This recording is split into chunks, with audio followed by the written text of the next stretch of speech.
Constitution Day Forum. I'm John Reisman, Associate Professor of Economics and Public Policy, and joining me tonight, thank you very much, our panel of Senator Mary Ann Moore and Representative Ann Perry, two experienced legislators. I'm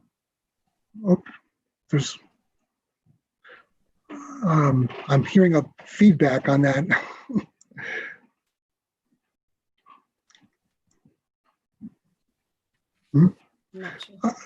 John, I'm hearing my feedback. I'm hearing my audio a little later. Yes, there's a little bit of a delay between okay. and what you're, about 10 seconds. All right, I'll just try to ignore it. Okay, I'm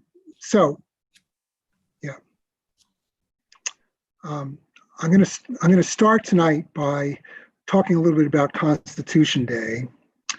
In 2004, Congress passed an omnibus spending bill. That is, we didn't actually have a budget, something that's happened frequently.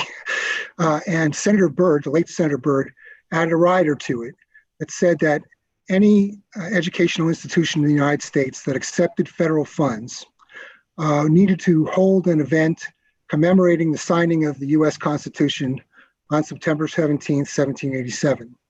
So since then, UMM and all the university campuses, many of our public schools throughout the state and the nation have held some sort of an event to commemorate this signing. And tonight, we're going to be talking about the First Amendment. And I have a document that I'll put up on the screen before we do that, but let me just say that the Constitution signed in 1787 set up the framework for our government and set up the powers that each branch of the federal government would have. But the First Amendment, part of the Bill of Rights, didn't actually pass until 1791, and it was basically the price that some members of our young democracy demanded to have the Constitution accepted. And the difference, the Bill of Rights puts limits on the government's power, where the Constitution proper itself sets out what the government's powers are. I'm going to share a document I have up here, and here it is. The government's powers.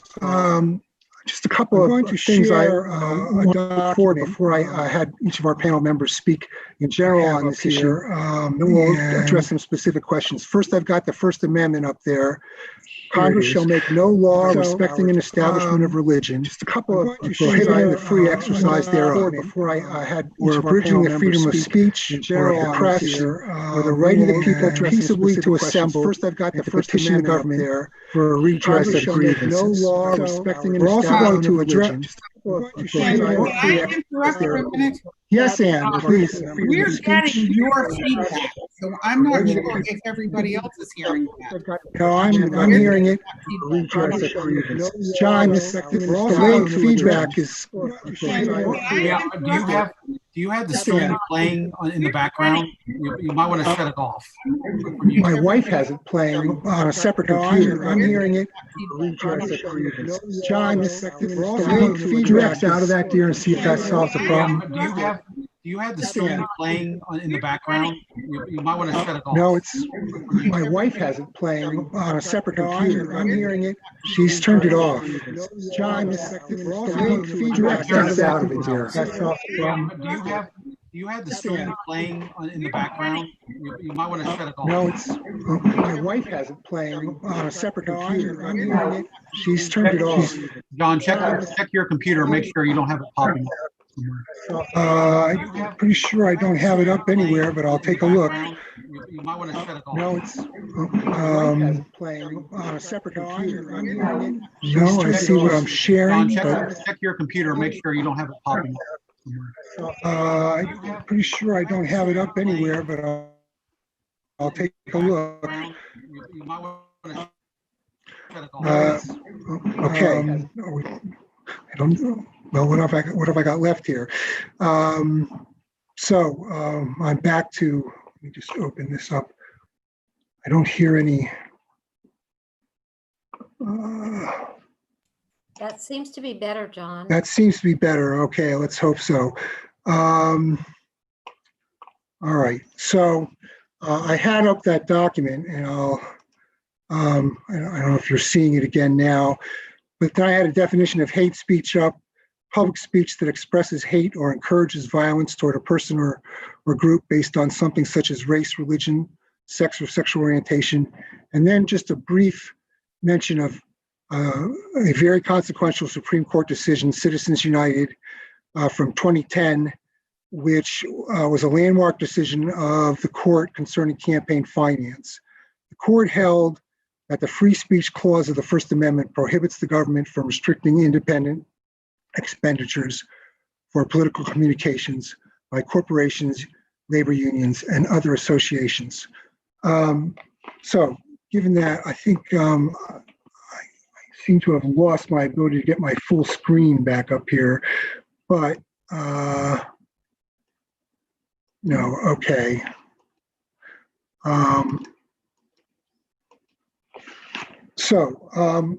At this point, let me ask Senator Moore and then Representative Perry to make some brief introductory remarks about what this event means to them and what their concerns and issues that they may have before we get to specific questions. So Senator Moore, you need to take your mute off. There we go. How's that? Mm-hmm. All Yep. right. Well, thank you, John, and good evening, everyone that is out there in cyberspace. My name is Marianne Moore, and I currently serve as the state senator for District 6, which covers all of Washington County, along with Goldsboro, Winter Harbor, and Sullivan in Hancock County. When I think about our First Amendment, I feel very blessed that I live in America and have the freedom I have for such things as freedom of speech and the freedom to worship wherever I want to. Growing up as the eldest child of a military father, our travels throughout the United States confirmed just how lucky we are to be an American. While living in Japan for 3 years and in my travels as an adult, I did not always witness the same freedoms in other countries. We often witnessed discord in the various countries, regardless of the nationality of the protesters. We also often witnessed worshipers gathering in quiet, non-public locations just to worship or read the Bible, their Bible of choice. I remember being quite concerned about what we viewed. As I read over the First Amendment, noting the time frame of its ratification to be almost 229 years ago, yet it remains one of the most important amendments for us as American citizens. So I look forward to the discussion and the questions this evening as we go forward. Thank you, Senator Moore. Representative Perry, you need to take your mute off. Thank you. And I'm Representative Perry, and I represent House District 140.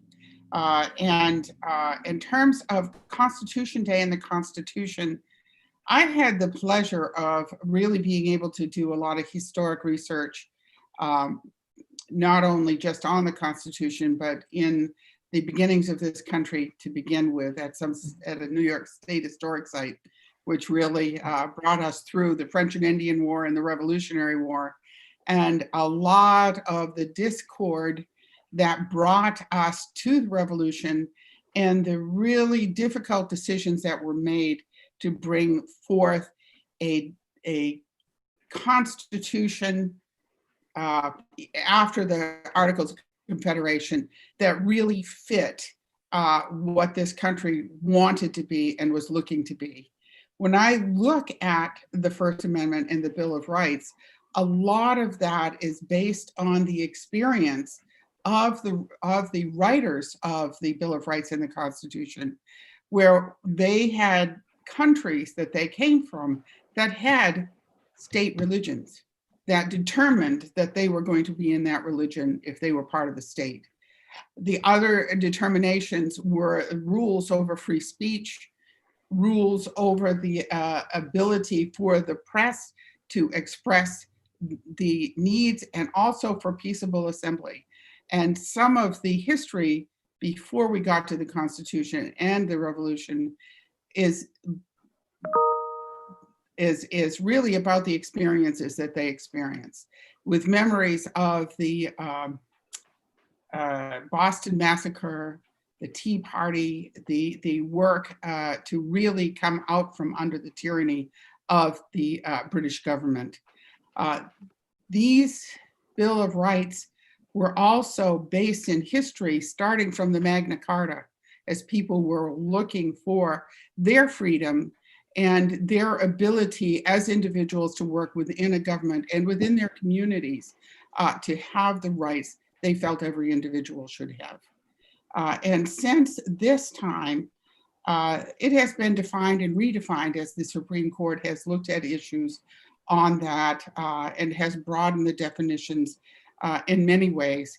And it's an exciting time to actually look now in this time how it applies to our everyday lives.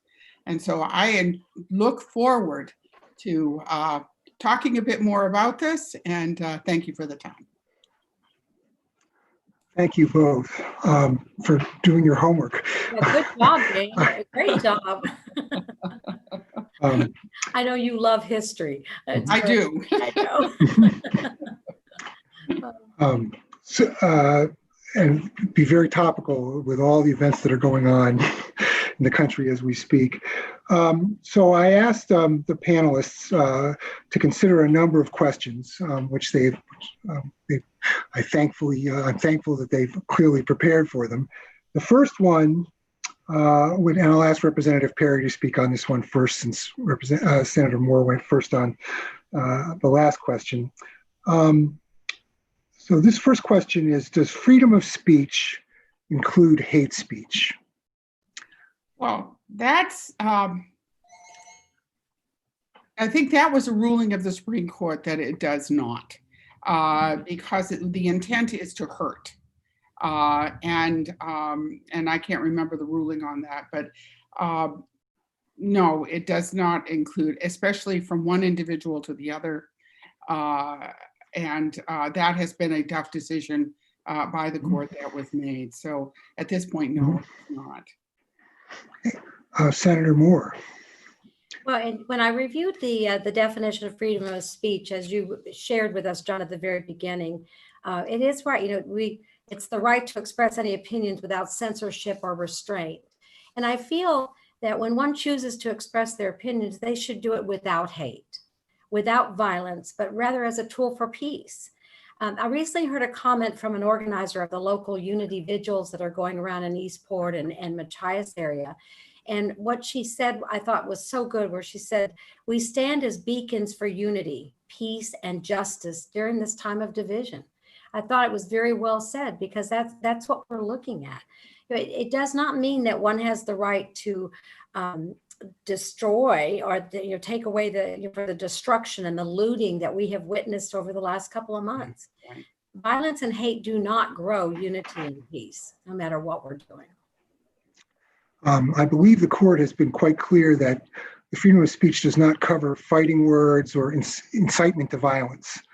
The question is where that line is drawn when words, if words become bullets, or are they just words?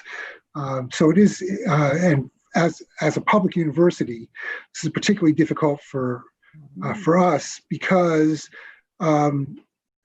universities are committed to free inquiry and freedom.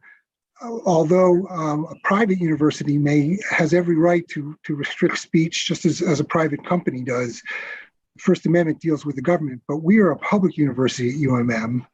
We're essentially an arm of the government. And so the whole question of speech codes becomes very difficult for public universities. Yes, we don't want speech that makes any member of our community feel or not have access to the educational opportunity that we are committed to providing. So that type of speech is very problematic for us. But where Colby, Bates, or Bowdoin can forbid that kind of speech. The university system and the community colleges as public institutions have some difficulties there. Comments or questions? I know both of you have had some experience in higher ed, both as students and instructors and staff members. And you were saying before that you taught at Husson. They're a private institution. They're not bound by the First Amendment. So any thoughts or issues? Speech becomes, we need to have more discussion in the country, but we're shouting at each other rather than listening. So it becomes problematic. Yeah, it does. Well, I think it's really, and it's been all through the times of really work around speech, it's that balance between the individual right and the needs of society. And I think that that balance, the Supreme Court has been very cautious to look at, but there are times when even their own decisions are turned over by another Supreme Court. And a lot of it really is dependent upon the situation and the culture at the time.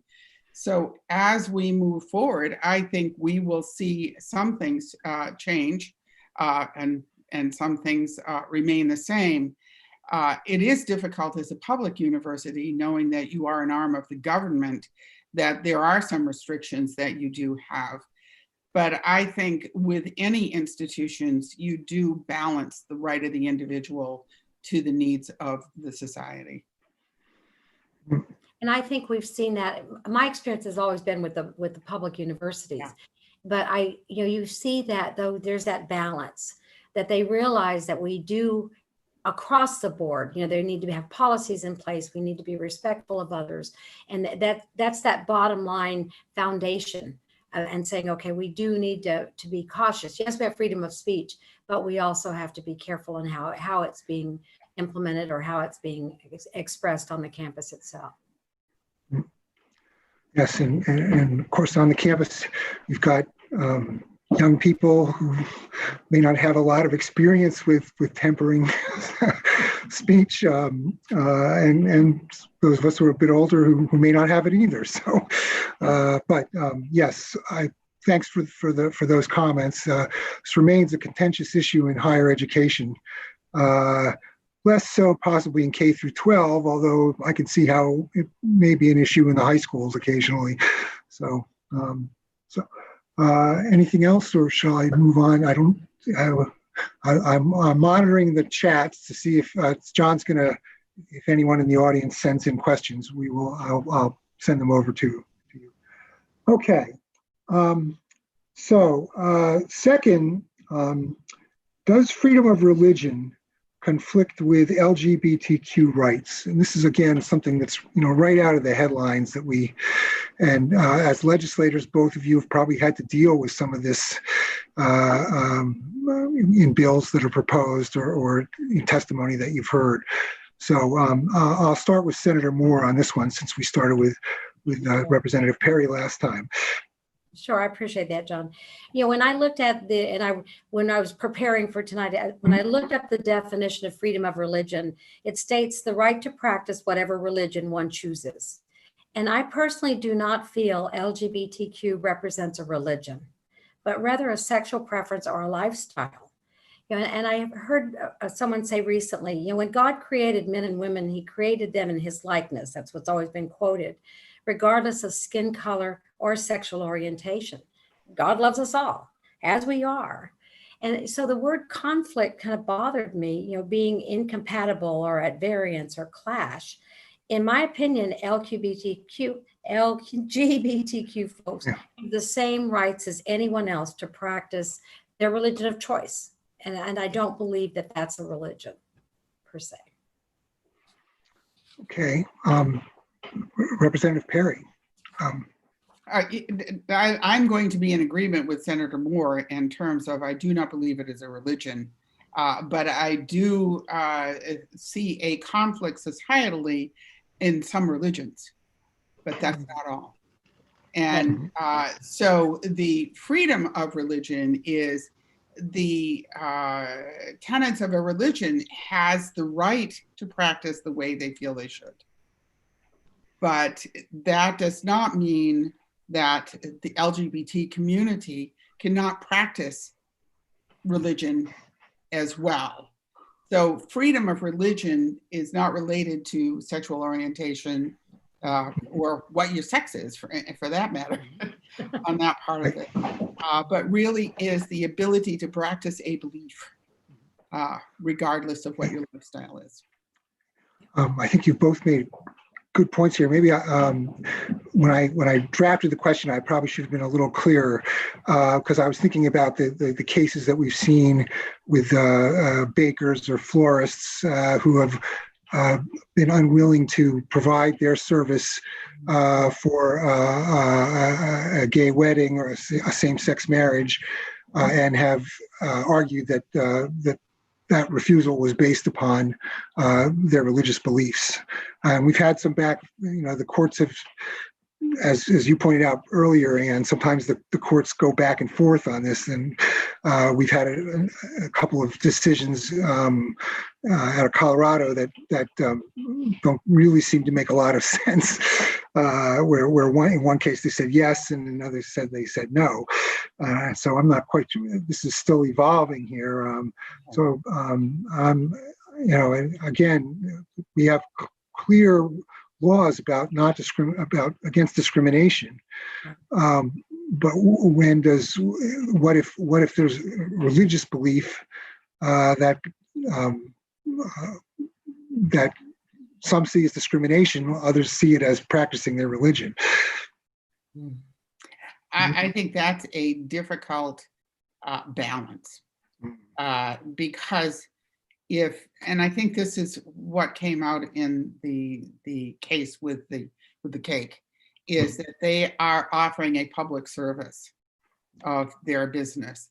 So do they have the right to discriminate on that basis? And in terms of they're calling that the practice. Right, just like if you're renting an apartment or I mean, you're in the public square, you're public service, public accommodation. So yes, that does seem to be the situation. But we get decisions next time. and it's become quite contentious. That as well when the Affordable Care Act came out, and the ability to get insurance for birth control. Yeah. And the difficulty is one religious belief actually affecting the ability for others to access a service? Or is this a government, and this is the question, is this a government saying, you have to do this regardless of your religious belief? So that's a difficult conundrum, because yes. I think both are right. That's the Little Sisters of the Poor case, I believe, and it's very difficult. Yes, you're in the freedom of conscience versus freedom from discrimination. So yeah, it's very often rights. I'm not a lawyer, but often rights are not absolute because there's conflicts. What both of you have talked about balancing. So okay, again, this is one that's going to continue. We're going to continue to see these difficulties pop up. Okay. Any other comment you wanted to add on those? No. Okay. Okay. So the third question I put together was: should the First Amendment be amended to end Citizens United? Decision that I talked about a little earlier. That's been quite controversial. It's been in place for a decade now. And dark money. Both of these are, I'll just say first that the Citizens United decision was a challenge to the McCain-Feingold campaign finance law that that prohibited the election communications from certain groups 90 days before an election. And that's what the Supreme Court said. They took that narrow issue and said, no, that's not allowed, but then expanded it to say, based upon a previous decisions where they had held that money was a form of speech, that you had to allow independent expenditures from anybody, corporations, unions, other associated groups, and that the government could not prohibit them under the First Amendment. And that led to all kinds of, that led to the formation of super PACs. The issue of dark money is related, but a little different. Dark money is anonymous speech. You don't know who's saying it. There's a long history of anonymous speech in America, starting with Tom Paine's Common Sense before the American Revolution. And there's good reasons to protect anonymous speech, but there's also reasons to want to know who's speaking. And in our election season here, both of these issues, as we're bombarded by independent expenditures in the Senate race on both sides, on all sides. We don't know where the money's coming from, and it's millions of dollars that no one has ever seen anything like this in the state of Maine before. And it's driving a lot of us crazy because you don't even want to listen to the TV or the radio because of just incessant back and forth, and so that led to there's a proposal in the U.S. Senate to amend the First Amendment to overturn to amend the First Amendment to overturn Citizens United. There's another proposal in the House called the Disclose Act to end dark money, to force this to be at least open. If you can't, if you leave Citizens United in place, you can't prevent super PACs and corporations and unions from speaking, but you can at least know where the money's coming from. So both of these require amending either the Supreme Court to change their decisions, which doesn't happen very often, or constitutional amendments to amend the First Amendment. So, and fortunately for both of you and for Washington County, I don't think we're seeing super PACs in your races or dark money, to my knowledge, but we have seen them in state Senate races in Maine. We saw, and not just in the U.S. Senate races, but in state legislative races. I don't know about the House, but possibly it's more likely in a state Senate race. But so it's not out of the means of possibility that it could affect. It's already affecting us indirectly, and it may affect us directly sooner than we like. So with that, I think you're up first, Representative Perry, on this question of should we amend the First Amendment to end Citizens United and dark money? Well, I guess my question is how the heck would you amend that? It's an interpretation of what could be a very broad definition. And I think, I may not agree with how the Supreme Court made its decision. And it wasn't a unanimous decision. There was a lot of discussion and stuff that went with that. Is how would you change that? Because I think we'd lose the ability to interpret, even though it may be different. This First Amendment, although very broad, has freedoms that have been very important to the founders and to us today. And with those freedoms, obviously comes that responsibility of how we are living in society and what that should look like.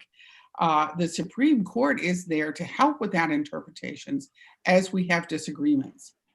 And this is a decision that was made. I may not agree with it, and I may agree with it. It's but it's something I'm certainly willing to live with. And if there is much more that goes with that, then somebody will come up and ask the Supreme Court to take another look. And I think that's the way to go. To change the amendment as it is right now, I think would be a very, not a good idea. The slippery slope argument. Yeah, right. Yeah, it is a potentially dangerous precedent, but the I'll let Senator Moore in just for a second, but I mean, I think on both sides of the aisle, we're all kind of just appalled by what's going on. Senator Moore. Right, and I agree with Representative Perry and exactly what she's saying. I don't think amending the First Amendment is the answer. While there may be some, I mean, we've looked at it, the spending is out of control and outrageous on the Congress level. And like you said, I don't even want to turn on the TV anymore. I've just been listening to it over and over and over again.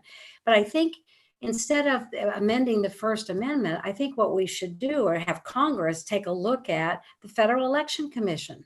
What are they responsible for? I mean, I understand they're pretty dysfunctional.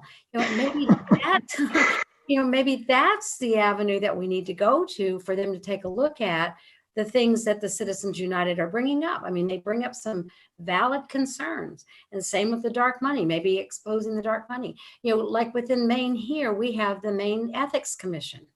And that's where the Clean Election Fund falls. And both Representative Perry and myself are clean election candidates. We have to report every penny that we've collected, every penny that we spend. It's all public knowledge. And I think that's what's important, and that's the way it should be. That's what we owe to our citizens when we're running for election. And I think that's what needs to be done on a federal level. And really, that should be what the Federal Election Commission is doing. Not modifying the amendment to go with it. So yes, you are both running as publicly funded clean election candidates. HR 1, first bill that the House took up last session and passed in the House, didn't get a vote in the Senate, would take Maine's clean election model. It modifies it somewhat, but small contributions would be matched on a 6-to-1 basis for federal office holders, federal House and Senate, and that's again part of the effort. That as any campaign finance law will get challenged and have to go to the Supreme Court ultimately if it were to become law. So yes, it remains part of this is. In 1976, the court, in their first post-Watergate decision, Buckley versus Vallejo, ruled that money was a form of speech, and therefore you could limit how much money people could give to candidates directly, but not how much they could spend of their own money or that could be spent independently. First Amendment issue, and what the efforts to amend the First Amendment have to do with going directly to Buckley versus Vallejo and saying money is not a form of speech. That's problematic because, as both of you know, it's difficult to run a communications campaign of any kind without spending money. Now, how much money do you need to spend? That depends on how big your district is and whether you're in Boston or Portland. One of Maine's problems that we're facing right now is that we're a cheap date.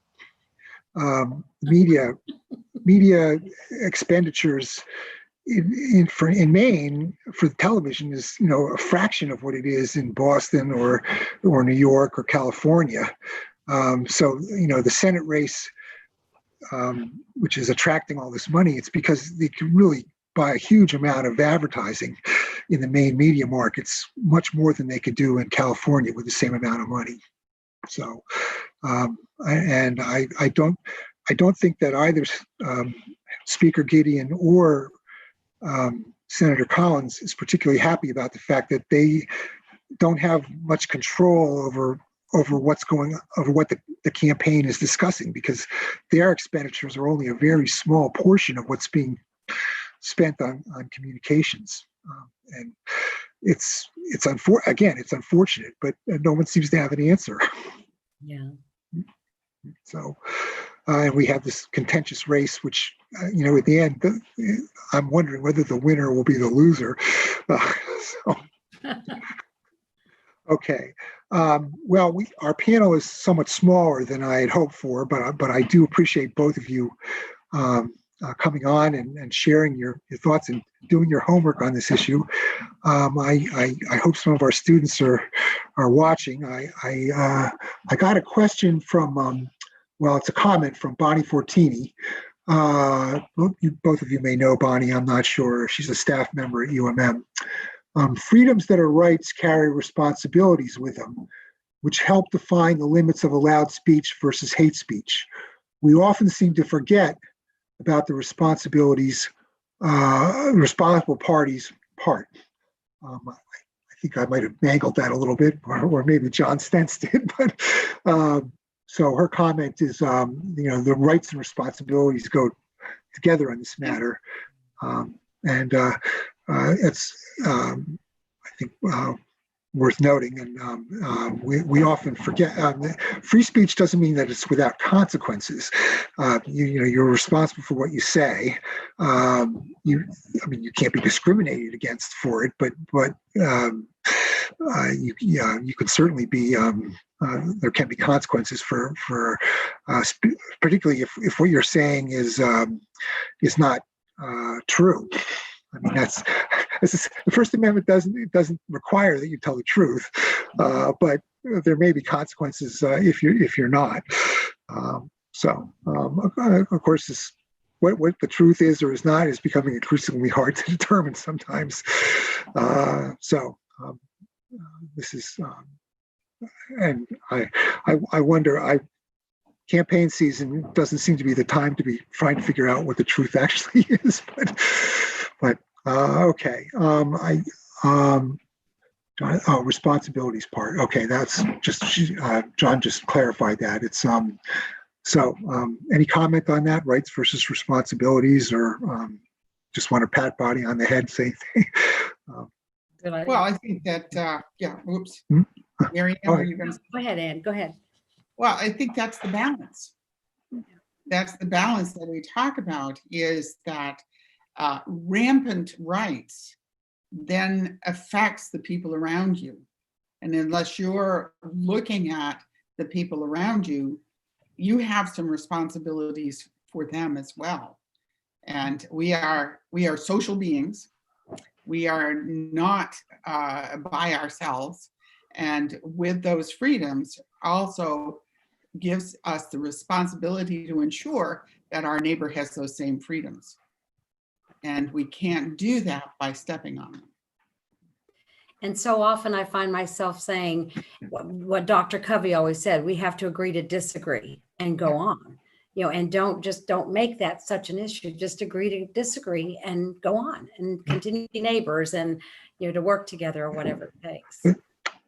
Let me touch on that point a second, Mary Ann, because it just seems to me that you're talking about being a member of a community and rights and responsibilities to go with that. But we're so divided as a nation. I wonder, the sense of community is.